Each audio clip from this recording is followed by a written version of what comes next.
be rich in what matters to God.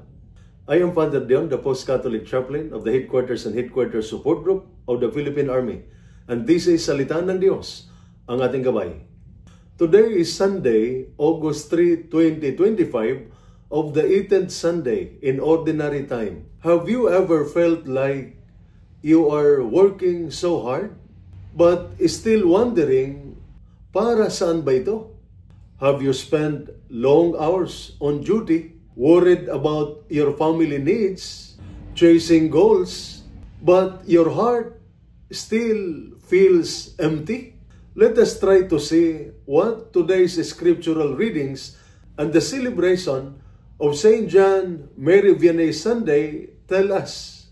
In our first reading, taken from the book of Ecclesiastes, chapter 1, verse 2, and chapter 2, verses 21 to 23, the writer says, "Vanity of vanities, all is vanity."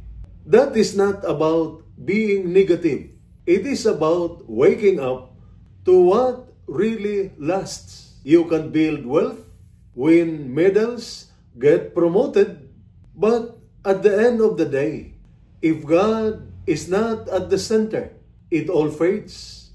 As soldiers and hard-working citizens, we must ask, am I just working to survive? Or am I also living with purpose? In our second reading, taken from the letter of Paul to the Colossians, chapter 3, verses 1 to 5 and 9 to 11, St. Paul reminds us, set your hearts on what is above. That does not mean neglecting our duties. It means not letting earthly success become your only goal. Every duty you fulfill, every sacrifice you make, it becomes holy when offered to God. That is how we put on new self and become rich in spirit and not just things.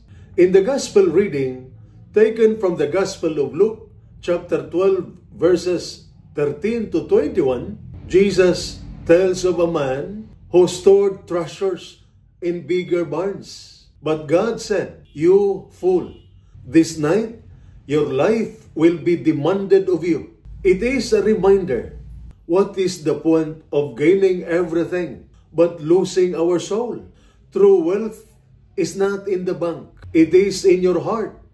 Are you generous, honest, prayerful? That is the kind of wealth that death cannot take. Today, we also celebrate St. John Mary Vianney Sunday in honor of the patron saint of parish priests. He was a simple man who lived in poverty and humility, yet he was spiritually rich because his life was filled with God. Thousands traveled to Ars to go to confession, not because of his great learning or preaching skills, but because they saw in him a heart close to Christ. St. John Vianney teaches us that holiness is not about doing great things, but about being faithful in small, everyday acts. A quiet prayer, a kind word, an honest day's work, a pure and humble heart.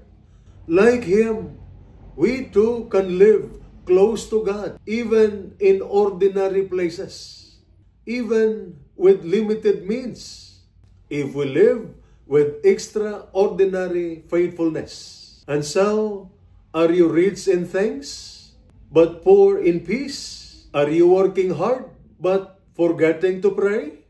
Are you busy outside, but dry inside? Today, Jesus is calling us, be rich in what matters to God. And this is Salita ng Diyos, ang ating gabay. Let us pray. Lord God, you see our work, our weariness, and our worries.